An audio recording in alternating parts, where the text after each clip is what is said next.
Hi friends, நான் மீன் வறுக்கிறதுக்கு மசாலா போடுறேன். என்னென்ன மசாலா போடுறேன்னு பாருங்கள். ஃபஸ்ட்டு சால்ட்டு போட்டுக்கிறேன், தேவையான அளவுக்கு போட்டுக்கணும். அப்புறம் மஞ்சத்தூள்,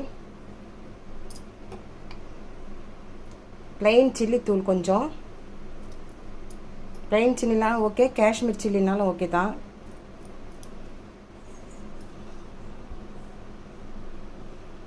அப்புறம் கலப்படத்தூள், வீட்டுத்தூள் இல்லை சொல்லுவாங்க இல்லையா, அந்த தூள் காரத்துக்கு ஏற்ற மாதிரி நம்ம தூவிக்கலாம். தண்ணிக்கு பதில் கொஞ்சம் தேங்காய் எண்ணெய் கோட்டிங் போடுறதுக்கு கலந்துக்கலாம்.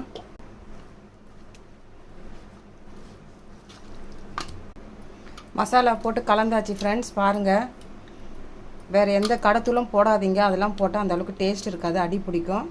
½ அன் ஹவர் ஊற வச்சு வறுத்துக்கலாம். ரெடி பாருங்கள் மீன் மசாலா.